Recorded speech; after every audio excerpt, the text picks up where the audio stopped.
Et bonjour à tous, ici Tristan de la chaîne CryptoRobot. On se retrouve aujourd'hui pour une vidéo qu'on nous a beaucoup demandé, qui était attendue sur la chaîne. On le sait, c'est enfin un nouvel épisode de True Strategy et un épisode qui va changer un peu. En effet, on a l'habitude de voir sur cette chaîne des épisodes de True Strategy où on vous présente des stratégies de A à Z qui marchent sur un seul coin, qui sont souvent des stratégies de tendance, c'est-à-dire qu'on va essayer de récupérer les grandes tendances haussières et baissières. Mais aujourd'hui, on va plutôt faire de la stratégie, on va essayer de récupérer des petits pourcentages avec du coup un très bon win rate. Et surtout, on ne va pas la faire sur un seul coin, on va le lancer sur plusieurs coins en même temps. En l'occurrence, vous pouvez voir à mon écran ici sur 24 coins. Donc cette stratégie, j'ai décidé de l'appeler le Big Wheel. Vous allez comprendre pourquoi par la suite, notamment lorsqu'on va l'analyser un peu ensemble sur TradingView, mais c'est une combinaison de 3 indicateurs majoritairement. Et comme vous voyez, quelque chose qui change par rapport à d'habitude ici, c'est le win rate. On a un win rate global de plus de 65%, ce qui est vraiment très bon. On va analyser ensuite un peu pourquoi on a ces différents win rates. Mais comme vous voyez, les résultats sont plutôt corrects. On passe en commençant à 1000 $, on finit grâce aux intérêts composés à plus de 160 000 $. Donc c'est énorme, sachant qu'en attendant, le Bitcoin n'a pris que plus 318%, ce qui nous fait un résultat par rapport au marché de plus de 5000%. C'est vraiment la folie. Attention tout de même, on a un drawdown de moins 38%, ce qui reste très élevé quand même. Donc je vous rappelle, les épisodes de True Strategy, on est là pour vous présenter des ébauches de stratégie qui marchent déjà en tant que telles, mais le but c'est après par vous-même potentiellement d'essayer de l'améliorer, de faire différents tests, de pouvoir modifier quelque chose et après si vous êtes convaincu, l'installer chez vous pour gérer vos fonds sur une partie de vos fonds, pour faire un essai ou quoi que ce soit. Alors on va se retrouver tout de suite sur TradingView afin de découvrir comment marche cette stratégie du Big Wheel. Avant de passer rapidement sur TradingView, je voulais vous rappeler que tous les codes seront bien sûr disponibles en open source sur notre GitHub, mis à disposition, tout ça de manière gratuite. Et pour vous rappeler aussi de regarder un petit chiffre qui est important, c'est le total des frais payés, avec des frais classiques de FTX. C'est-à-dire qu'on a payé plus de 50 000 $ de frais sur les 160 000 $ de notre final wallet. Donc, ce qui est à peu près normal aussi, au vu du nombre de trades, on est à plus de 7000 trades. Mais n'oubliez pas, du coup, si vous n'avez pas encore de compte sur FTX, Binance ou quoi que ce soit, FTX qui est nous notre plateforme référée et sur lequel on vous fera un tuto pour installer ce bot en live. N'oubliez pas d'utiliser des liens d'affiliation. Les liens d'affiliation, si vous voulez utiliser une autre pour nous soutenir, en plus sont dans la description, bien évidemment. Et aussi, on a mis en place une adresse de donation si vous voulez plus nous soutenir par rapport à notre travail en général. Ça n'a bien sûr rien d'obligatoire. J'en parlerai un peu plus tard dans la vidéo. Sur ce, je vous retrouve tout de suite sur TradingView. Alors, nous voilà sur TradingView, sur le cours du BTC USDT par exemple, sur Binance. Donc le Big Wheel, c'est que déjà, qu'est-ce qu'on va se servir comme indicateur? On va servir de 3 indicateurs. Un qui, si vous suivez la chaîne, vous connaissez déjà, qui est le stochastique RSI non moyenné. Donc le stochastique RSI non moyenné, c'est tout simplement un cours qui va nous donner des zones de surachat et de survente qui va nous permettre un peu d'optimiser nos entrées. Ensuite, on a un indicateur qui s'appelle l'Awesome Oscillator ou l'oscillateur merveilleux en français, qui est une combinaison un peu de moyennes mobiles, mais ce n'est pas des moyennes mobiles dites classiques, c'est des moyennes mobiles basées sur les highs et les lows du cours actuel. Donc je vous laisserai regarder un peu en plus en détail les différentes formules si vous voulez. Vous avez un petit article sur ABC Bourse qui détaille cet indicateur, mais c'est tout simplement un indicateur de tendance. On va s'en servir en tant que tel, ou en disant lorsqu'il est au-dessus de 0, on est en tendance haussière, lorsqu'il est en dessous de 0, on est en tendance baissière. Et j'ai appelé cette stratégie le Big Wheel, notamment grâce à cet indicateur, le William R indicateur, qui est un indicateur que j'apprécie beaucoup, qui est aussi un indicateur de momentum, c'est-à-dire qui va nous déterminer des zones de surachat et de survente. Et normalement, vous allez le voir, je vais vous le montrer, il est très précis. Par exemple, si on regarde dernièrement sur le BTC, on est passé en survente à peu près sur ce niveau-là, qui était pratiquement un bottom. On est passé en survente sur ce niveau-là aussi. Alors attendez, je vais dessiner pour que vous voyez. Hop, à ce niveau-là, à ce niveau-là. Alors, pourquoi les dessins sont réapparus? Ah, c'est normal. Hop, on est également passé en survente à ce niveau-là. Enfin, c'est pour vous dire que ça nous détermine souvent les points bas. On est passé en survente à ce niveau-là. Hop. C'est un indicateur qui est vraiment très puissant pour les surventes, hein, et pour les surachats également, hein. Regardez les surachats, en fait, ça va vraiment être un indicateur qui va nous permettre d'essayer de trouver des bons points d'entrée et des bons points de sortie. Tout ça de manière très, très, très efficace et on va pouvoir coupler à d'autres indicateurs pour faire des folies, hein, qui est la stratégie du big wheel. Donc, le big wheel, maintenant qu'on a nos 3 indicateurs, c'est quoi? On a, comme d'habitude, une condition d'entrée et une condition de sortie. La condition d'entrée, elle regroupe du coup 2 paramètres. Il faut tout simplement que notre indicateur de tendance soit haussier, hein, c'est-à-dire que notre oscillateur, notre awesome oscillateur doit être au-dessus de 0, hein, donc c'est pas par rapport aux couleurs rouge et vert, ça faut pas s'en préoccuper. C'est s'il est au-dessus de la ligne des zéros, donc là vous voyez par exemple dans cette zone-là, il est au-dessus des zéros. Ensuite, il faut que notre William R soit en survente. Donc en survente, ça veut dire tout simplement en dessous de ce petit trait ici que j'ai délimité pour moi, pour ma part sur cette stratégie, aux alentours de moins 85. Donc lorsque ces deux conditions sont réunies, on lance tout simplement un achat. Si on doit regarder lorsque ces deux conditions sont réunies sur ce cours actuellement, donc le William R est en négatif, est en survente ici, mais l'Awesome Oscillator est en négatif ici également. Par contre, si on regarde à la clôture de cette bougie, juste ici, hop, et ben, on voit que notre William R est en négatif, est en survente, hein, et notre Awesome Oscillator, lui, est en position d'achat, enfin en position de longue, on va dire, en tendance haussière. Donc ici, ça va tout simplement être un premier point d'achat. Donc comme vous voyez, hein, c'est un très très bon point d'achat. Je vous rassure, c'est l'exemple le plus récent que j'ai, mais ça ne marche pas tout le temps comme ça, hein, sinon ça serait tout simplement une stratégie magique et il n'y en a pas. Mais comme vous voyez, ça détermine très bien, en tout cas, les points bas. Et ça va vraiment nous permettre d'avoir le win rate que vous avez pu voir dans les résultats au-dessus de 65% en moyenne sur plusieurs coins cumulés. Donc ensuite notre position de sortie. Notre position de sortie, ça va être à peu près, il va y avoir deux conditions possibles pour sortir. On a soit une condition que le William R passe en surachat. Dès que notre William R passe en surachat, on vend. Donc ici, si on prend notre cours, ça serait cette première condition de vente arriverait lorsqu'on passe en surachat, c'est-à-dire ici. Hein. Encore, vous voyez une fois, le William R est vraiment assez précis pour déterminer les points hauts. Donc ça aurait été ici. Et notre deuxième condition de vente, c'est tout simplement si notre awesome oscillateur passe en négatif, hein, donc ici, et en même temps, une petite condition supplémentaire est de vérifier que notre stochastique RSI, donc notre courbe en bas, n'est pas en survente, afin de vraiment d'optimiser les points de vente.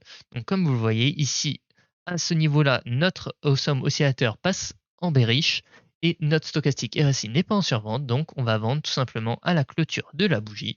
Donc ici, comme vous voyez, ici, ça nous fait un petit trade. Hop, alors je suis encore en dessin, mais ici, si on fait de bougie à bougie, ah, ça veut pas, avec tous les dessins, voilà. Si on fait de bougie à bougie, ça nous fait un petit trade à plus 1,5%. C'est un exemple, mais si je dois revenir sur nos résultats, petit rappel, depuis 2018, on a eu pas loin de 7000 trades. Hein, donc c'est vraiment énorme. 7000 trades, ça commence à faire beaucoup.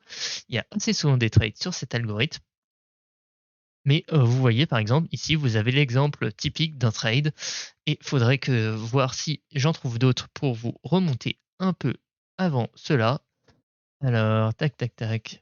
Les trades, hein, sont comme je vous l'ai montré, il y a 7000 trades, mais il faut bien penser que les 7000 trades ont eu lieu sur pratiquement 22 monnaies, là, sur l'exemple que je vous ai montré. Donc, au final, vraiment, sur une monnaie, les trades apparaissent pas forcément très souvent, parce que comme vous le voyez, le William R arrive souvent en survente, mais la plupart du temps, et c'est logique, la survente arrive lorsque la tendance est baissière. Et nous, ce qu'on va chercher, c'est les rares fois, du coup, comme on l'a vu ici, où on arrive dans une survente alors que la tendance est haussière, tout simplement. Donc je ne sais pas si je vais arriver à en retrouver un facilement vers là, hop, hop, hop. Là, on est tout juste pas dedans.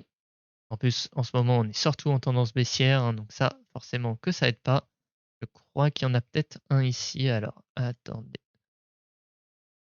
Normalement, oui. Hop, alors je l'ai. On va le retrouver. Hop, voilà.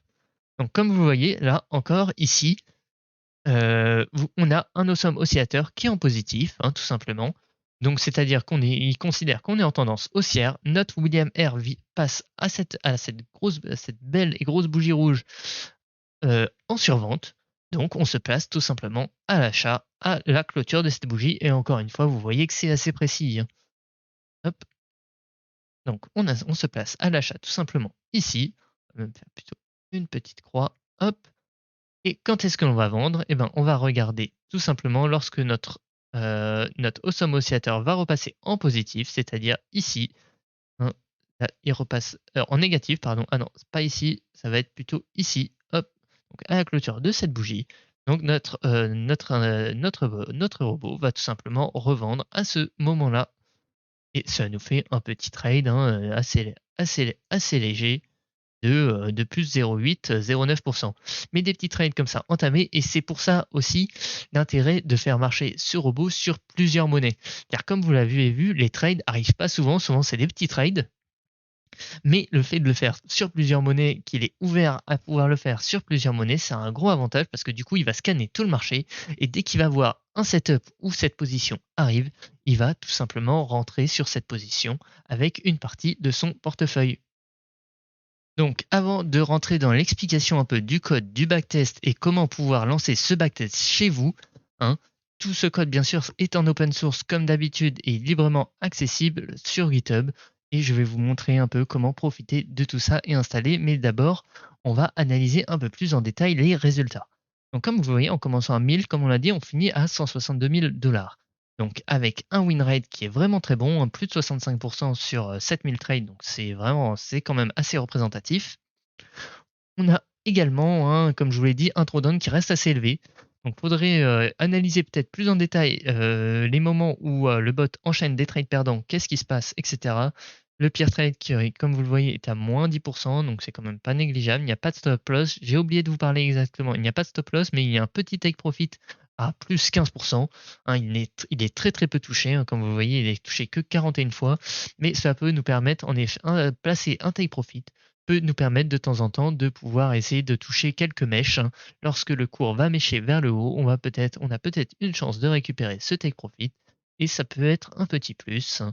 Donc à vous, vous pouvez le laisser ou l'enlever, etc. Mais au moins dans le code, j'ai laissé la possibilité de pouvoir mettre et enlever des stop loss et des take profit très simplement. Donc ensuite, vous voyez, hein, on a toute la liste des paires sur lesquelles il a fait des trades, hein. Comme vous voyez, c'est assez régulier le nombre de trades par paire. Et également, ce qui est assez régulier, c'est le win rate. Le win rate, comme vous voyez, hein, sur à peu près toutes les paires, est au-dessus, je crois. Il n'y a pas un win rate qui est en dessous de 60%, j'ai l'impression.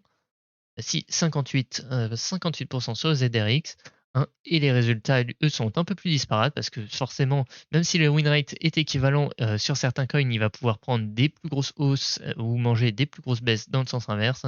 Comme on le voit, une bonne partie des profits ont été faits sur NJ, hein, et on a sinon pour le reste des résultats un peu plus réguliers, mais depuis 2018, on n'a aucun coin qui a fait un résultat total négatif. Donc c'est vraiment très très intéressant, hein. Donc vous avez voilà, toutes les stats, la moyenne des positifs, la moyenne des négatifs. Comme on le voit, contrairement à d'habitude, la moyenne d'un trade positif est un peu plus faible que la moyenne d'un trade négatif. C'est ce qui explique peut-être en partie le fait que le win rate soit beaucoup plus haut. Mais c'est deux types de stratégies vraiment différentes, hein. Les stratégies de tendance à différencier du coup des stratégies un peu plus de momentum où on va essayer d'optimiser le win rate. Des stratégies, c'est pas vraiment du scalping parce que vraiment ce qu'on appellerait plus le scalping, c'est en très court time frame, mais c'est une stratégie vraiment un peu différente de d'habitude. Un résultat que je voulais vous montrer aussi, c'est que je vous ai fait des petits graphiques en fonction des mois et des années afin de voir en temporalité, pardon, quand est-ce que le bot a fait ses résultats. Comme vous voyez, en 2018, hein, en plein bière, il a fait des très bons résultats, hein, plus de 500%. Donc c'est vrai, ça, c'est vraiment, je crois que c'est je crois que c'est sa meilleure année, 2018. 2019, vous avez aussi les résultats un mois par mois. Peut-être essayer de repérer des saisonnalités de marché ou quoi que ce soit avec ce bot. En 2019, on a fait 141% cumulé, hein, donc vous voyez les mois par mois. Hop, en 2020, on a fait plus 317% avec 2 mois verts, 2 mois rouges, le mois septembre et octobre. Et 2021, pendant ce temps, on a fait que un petit plus 159%, ce qui n'est pas énorme par rapport au marché, etc., qui a bien haussé, qui a fait une belle hausse en 2020. On va pas se mentir. mais ça montre quand même une régularité, hein. Comme vous voyez, il n'y a pas une année où il a fait des négatifs.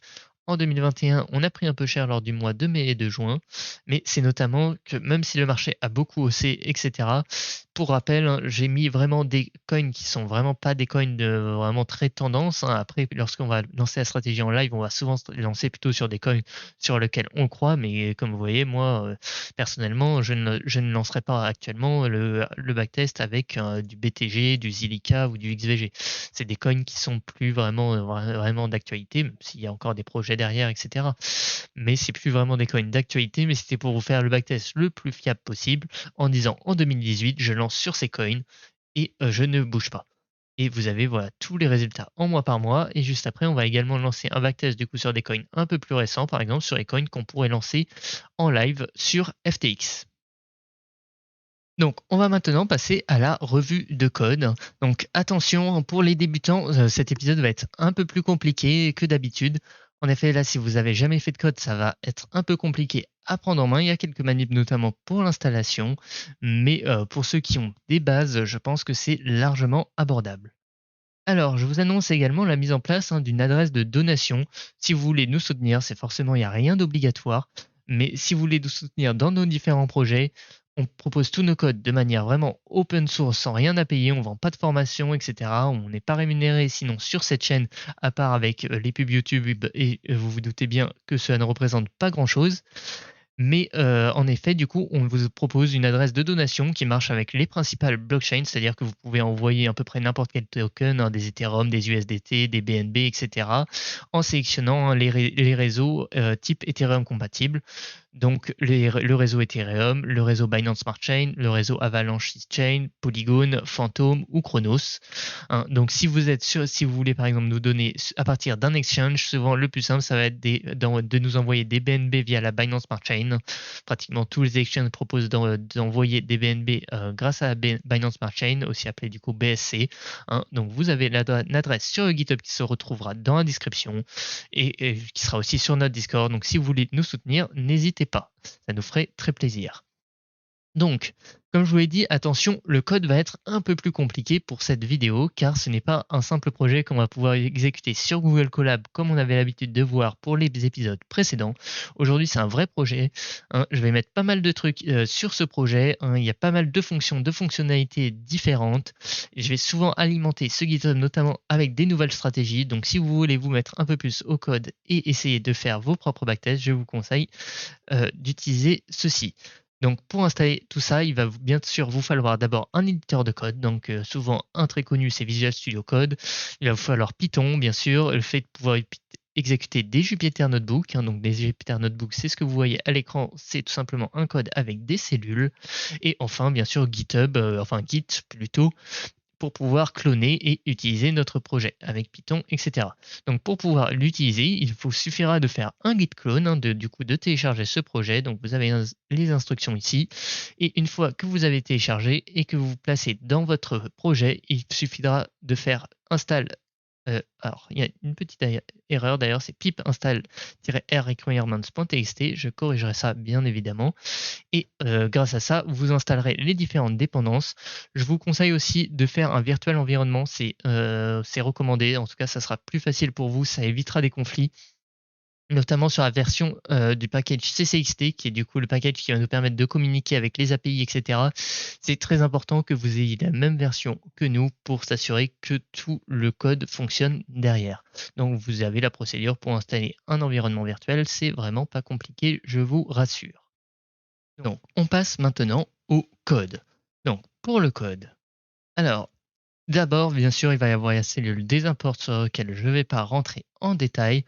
Du coup, deux imports qui sont des fonctions que j'ai définies du coup dans une partie du projet qui s'appelle Utilities. Dans Utilities, vous avez quelques classes, on va dire, qui vont être des fonctions qui vont être réutilisables, notamment par exemple la fonction qui va nous permettre d'afficher ces graphiques ou tout simplement d'afficher ces informations afin de ne pas polluer, on va dire, le reste du code. Donc les imports, je ne vais pas rentrer en détail dessus, mais on a besoin de façon assez classique des packages pandas, TA, CCXT, etc.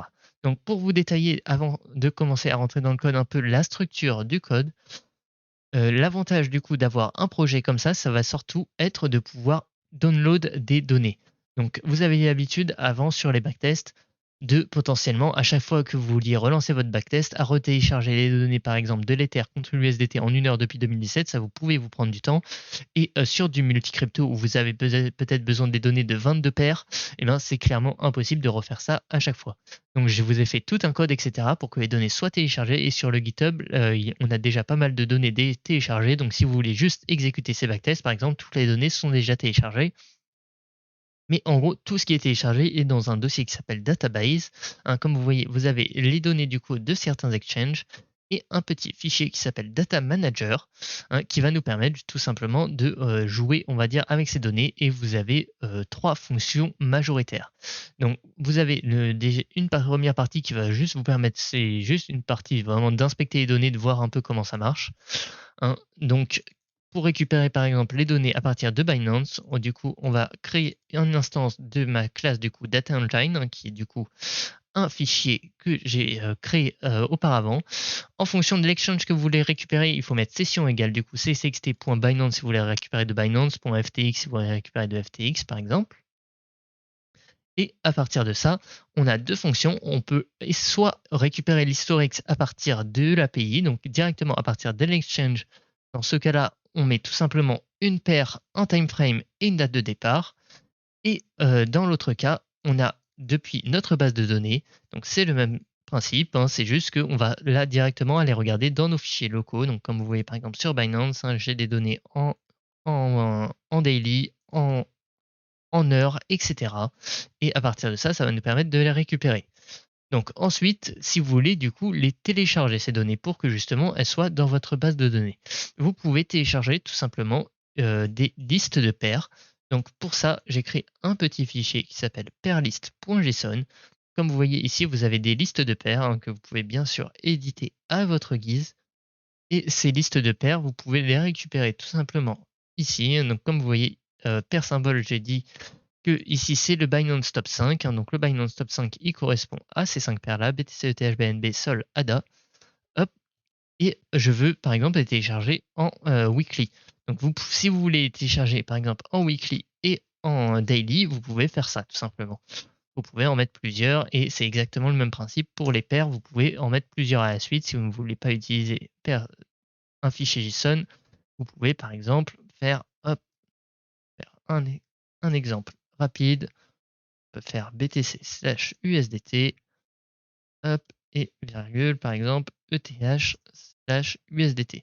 Donc dans ce cas-là, ça va récupérer l'historique BTC et ETH en weekly depuis 2017 à partir de Binance et ça va les télécharger dans notre database et on n'aura plus besoin de les télécharger, tout simplement. Donc une fois que ces données sont téléchargées, par contre, important, elles ne sont pas mises à jour. Et vous avez ici une petite cellule aussi si vous voulez mettre à jour ces données. Donc vous avez tout simplement la fonction update data où vous rentrez du coup toujours pareil ici l'exchange, ensuite les paires et les time frames. Et comme vous voyez ici, vous pouvez mettre à jour toutes les données de votre historique. Alors, attention, pour le backtest, j'ai utilisé les données d'un exchange qui s'appelle HitBTC, qui a en fait des données qui sont assez vieilles, notamment contre le SDT. Il a beaucoup de paires. Donc, c'est l'avantage de cet exchange. Mais après, je vais vous montrer notamment un backtest sur des données, par exemple, de FTX, sur des paires plus récentes. Alors, on s'attaque maintenant au code. Donc, pour le code, la première chose du coup à sélectionner, c'est notre liste de paires. Donc pour notre liste de paires, pareil, j'ai pris le même fichier. Donc comme je vous l'ai dit, j'ai récupéré des paires de HitBTC.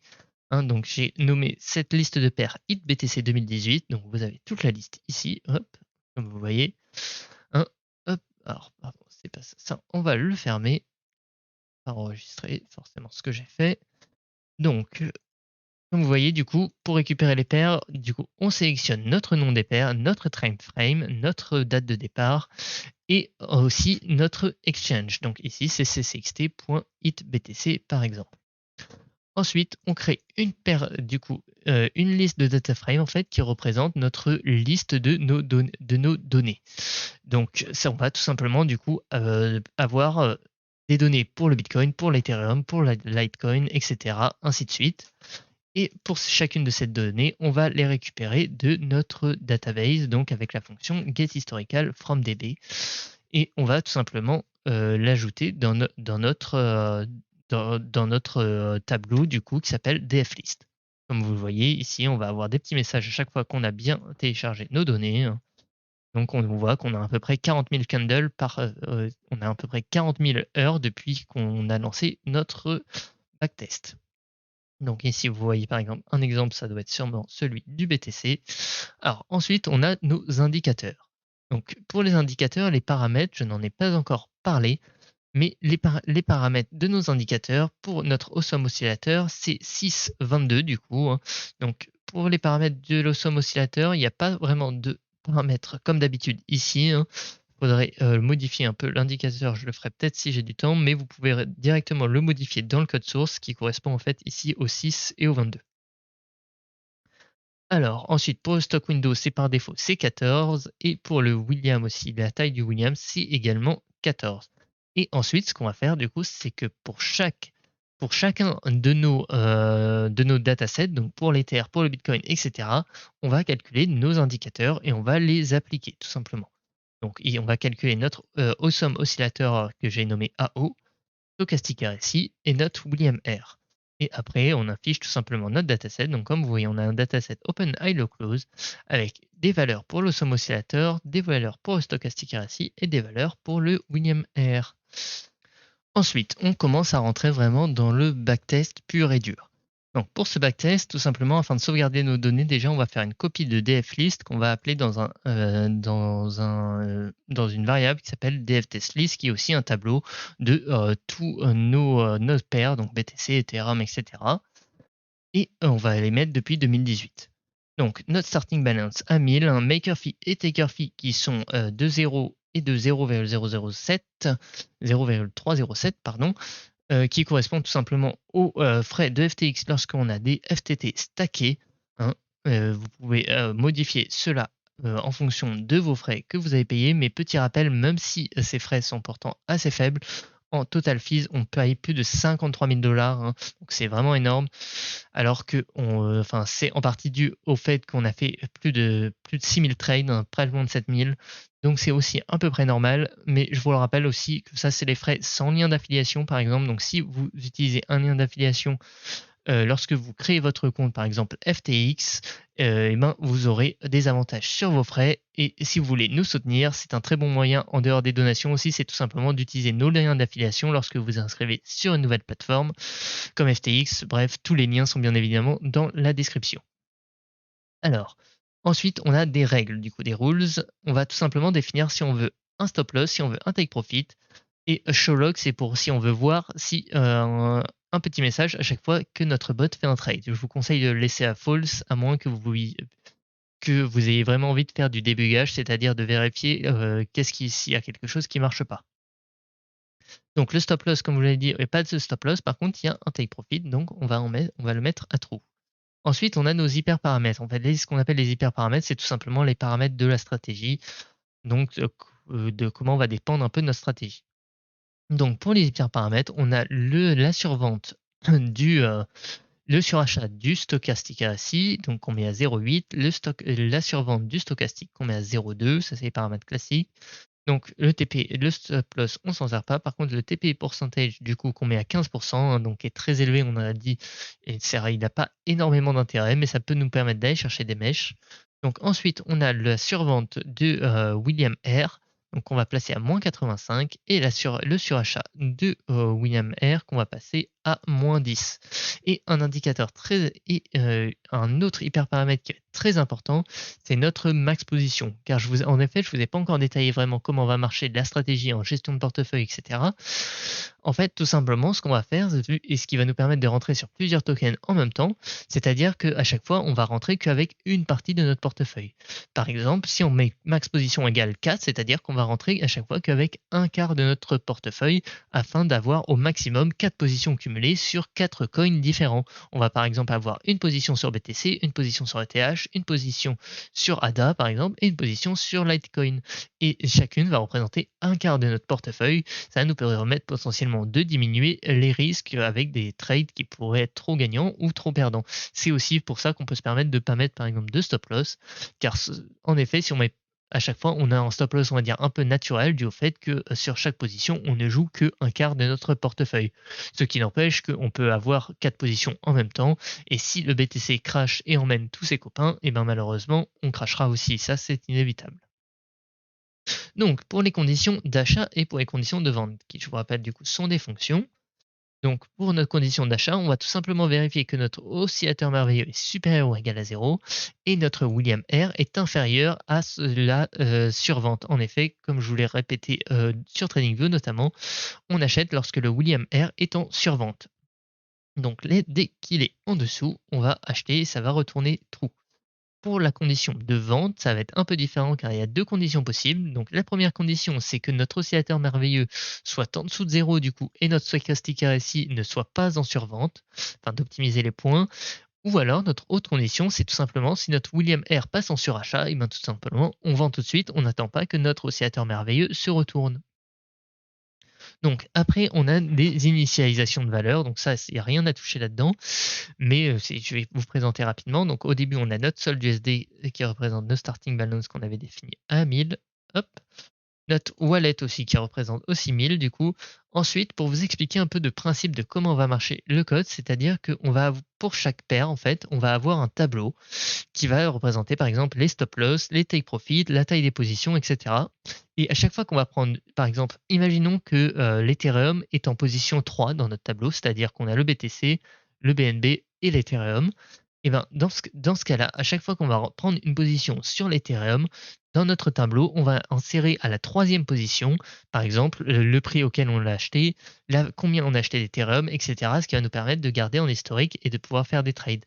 Et on va faire exactement du coup la même chose pour les stop loss et les take profit. En effet, si on veut placer par exemple un take profit sur l'Ethereum, et ben on va tout simplement insérer à la troisième position du tableau take profit la valeur de notre take profit. Et exactement la même chose pour le stop loss. Donc on a un tableau qui s'appelle Wallet Coin Array qui en fait correspond du coup au nombre par exemple d'Ethereum qu'on a. Donc si on a acheté un Ethereum, on va placer 1 à la troisième position du tableau. Et pour Wallet USD Array, ça va tout simplement être la valeur en USD. Donc si on reprend l'exemple de 1 Ethereum à la troisième position du tableau, et ben là on va plutôt positionner 4000 à la troisième position du tableau. Ça qui va nous permettre de faire différents calculs. On a ensuite une variable qui s'appelle active position qui va nous permettre de garder en historique combien on a de positions actives en ce moment. Et l'instindex, c'est ce qui va nous permettre d'utiliser le previous row, mais dans ce code-là, on ne s'en sert pas. Donc ensuite, sur cette partie, vous avez un peu l'habitude, mais on va refaire ça ensemble. Donc DevTrades qui est un data frame de Pandas, donc un tableau qui représente du coup tous nos achats et toutes nos ventes, donc vraiment qui représente chaque trade. Donc avec les colonnes date, symbole, position, la raison, le price, les frais, combien on a d'USD, combien on a de coins et combien on a dans notre wallet. Donc ce qu'on va faire, c'est qu'on va d'abord itérer du coup sur notre premier élément. En fait, ce qu'on va faire, c'est c'est pour ça souvent aussi, j'ai oublié de vous le dire au début, mais en premier coin de la liste, il faut souvent mettre le Bitcoin car c'est souvent celui qui a le plus d'historique. Et ce qu'on va faire en fait, c'est qu'on va itérer sur le tableau du Bitcoin en gardant en mémoire en fait sa date. Et on va pouvoir récupérer grâce à cette date les cours par exemple de l'Ethereum, du Litecoin, etc. à cette date. Donc, pour chaque élément, on va d'abord vérifier si on a un coin dans notre wallet. Donc pour ça, on regarde dans notre coin array et on compte les zéros. Et si c'est égal à la taille totale, donc si c'est rempli de zéros, c'est égal. C'est donc égal à si c'est rempli de zéros, c'est égal à true, hein, donc on ne rentre pas dedans. Par contre, si c'est égal à false, c'est-à-dire qu'on a au moins une position active, donc égal à false, on va rentrer dans notre condition. Donc ensuite, une fois qu'on est rentré dans notre condition, on va parcourir chaque coin de notre position pour voir si on doit faire des achats. En effet, on va d'abord regarder le BTC, est-ce qu'on doit est-ce qu'on doit, pardon, en plus c'est plutôt des ventes ici. On va regarder du coup, est-ce que le BTC qu'on a dans notre position, on doit le vendre, est-ce que les TH, on doit le vendre, etc.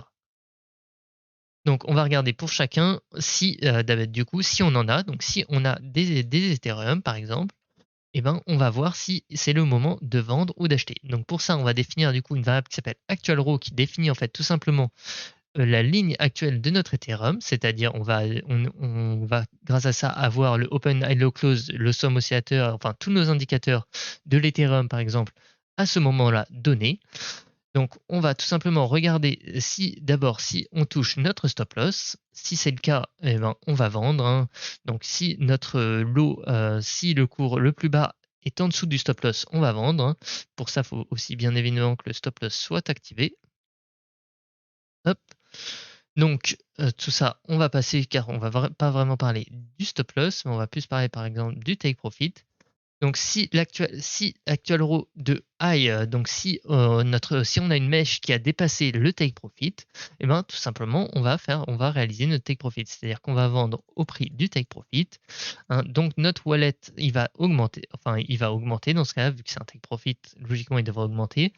En fait, on va faire du coup notre position en USD et on va également lui ajouter notre montant en crypto fois le prix actuel de la crypto tout simplement. Ensuite, pour les frais, du coup, c'est des frais en maker pour les take profit, hein. Donc c'est pareil. Du coup, notre montant en crypto fois le sell price, donc par exemple un Ethereum fois le prix d'Ethereum fois les maker fees, et on enlève bien sûr les frais. Ensuite, du coup, une fois qu'on a vendu, eh ben, on va tout simplement dire à notre tableau, ben, au niveau des Ethereum, par exemple, maintenant tu peux mettre 0. Au niveau des Ethereum en USD, tu peux mettre 0 aussi. Et on a une position en moins. Donc on dit, si on affiche les logs, ça va nous afficher celle TH at machin. Et on va ajouter ce petit trade du coup dans notre tableau de trade. Donc pour la condition de vente plus classique, c'est exactement pareil. On va vérifier à partir de notre à partir de notre ligne, du coup, si on doit vendre, si ça entre dans la position sell condition. À partir de ça, exactement pareil, on définit notre sell price du coup cette fois à close et le reste c'est exactement la même chose. C'est-à-dire qu'on va du coup faire bouger notre solde d'USD total et on va également vendre du coup nos ETH en mettant 0 et 0 et en diminuant d'une position. Et on ajoute tout ça dans notre tableau de DF Trades. Donc ensuite on passe à l'achat. Donc pour l'achat, on va tout simplement d'abord vérifier qu'on peut rentrer sur une position. Si on a déjà 4 positions dans notre exemple, on ne va pas rentrer. Donc il faut bien vérifier que active position est inférieur au max position qu'on avait défini à 4. Donc si notre active position est déjà égale à 4, on ne rentre pas. Ensuite, même principe, on va faire coin par coin, on va lire si on y a des opportunités d'achat. Pour ça, on va faire foreign range du coup dans la liste DF list, hein, donc qui représente toutes nos paires. On va définir pareil notre actual row qui correspond du coup à la ligne de chacune des paires. Et si notre buy condition est activé et qu'on n'a pas de et que on n'est pas au maximum de position et que actuellement on n'a pas de cette paire, c'est-à-dire que si la condition d'achat sur l'Ethereum est est activable, on va également vérifier qu'on ne dépasse pas notre nombre total de positions et on va vérifier qu'actuellement on n'a pas d'Ethereum car si on en a déjà, on ne va pas re-rentrer dessus, bien évidemment. Donc on définit notre buy price du coup avec le prix de clôture. Ce qu'on va faire du coup, c'est définir une variable qui s'appelle USD multiplier qui va nous permettre en fait de calculer de combien on doit rentrer. Par exemple, si actuellement on n'a aucune position en cours, c'est-à-dire active position égale 0 et du coup que max position, je vous le rappelle, est égal à 4, on va faire 1 divisé par 4, ça veut dire que l'on doit rentrer à 25% de notre portefeuille actuel. Donc pareil, les frais, on va du coup calculer le montant de coin qu'on va acheter. Donc pour ça, on va faire notre montant en USD fois du coup le multiplier, hein, c'est-à-dire par exemple si on avait 1000 $ dans notre portefeuille fois un quart, donc 250 $, on va diviser par le prix de l'Ethereum, disons 4000 $, et ça va nous donner notre montant d'Ethereum à acheter. Ensuite, pour du coup, ça va tout simplement actualiser dans notre par exemple, du coup, dans notre tableau Wallet Coin Array à la position 3, ça va nous mettre le nombre d'Ethereum qu'on a acheté. Dans notre wallet USD Array, ça va nous mettre du coup à la position 3 notre nombre de TH en équivalent USD et on va augmenter notre position. Si on a mis un stop loss, on va activer aussi le prix du stop loss. On va du coup éditer dans notre tableau de stop loss le prix. Si on a activé les take profit, on va également activer le prix du take profit. On va afficher si on le souhaite et on va ajouter bien sûr ce tableau au trade. Et à partir de ça, on a tout simplement fini. Comme vous voyez, à la fin, on a un tableau de trades qu'on va pouvoir exécuter.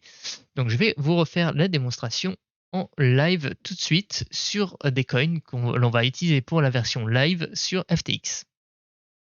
Donc si on veut passer sur notre backtest avec des données, on va dire plus un peu live, du coup avec des données de FTX, avec des paires qu'on utiliserait.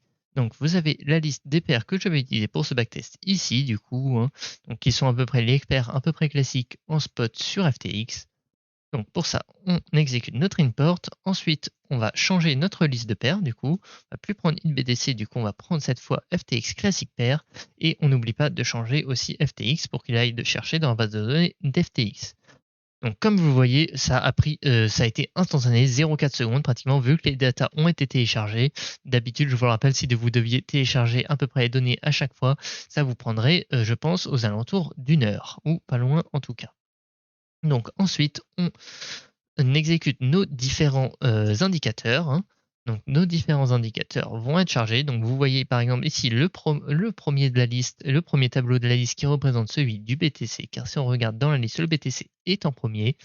Et on voit qu'on a du coup notre OpenAI Low Close Volume avec nos indicateurs, le somme oscillateur, le stock RSI et le William R. Ensuite, on va aller exécuter le code. Du coup, oui, on va bien mettre depuis 2021, on va pas mettre depuis 2018. Et ce code-là risque de prendre un peu de temps. On va être autour à peu près de 30 secondes à s'exécuter. Comme vous voyez là, c'est en train de charger tranquillement. Et je vais profiter de ces 30 secondes pour vous remercier vraiment avec Arthur. On est très content du développement de la chaîne. On approche de plus en plus près des 2000 abonnés, pas loin de 500 sur la chaîne Discord. Donc si vous voulez nous soutenir, vraiment le meilleur moyen, c'est de vous abonner, de rejoindre notre chaîne Discord, de participer.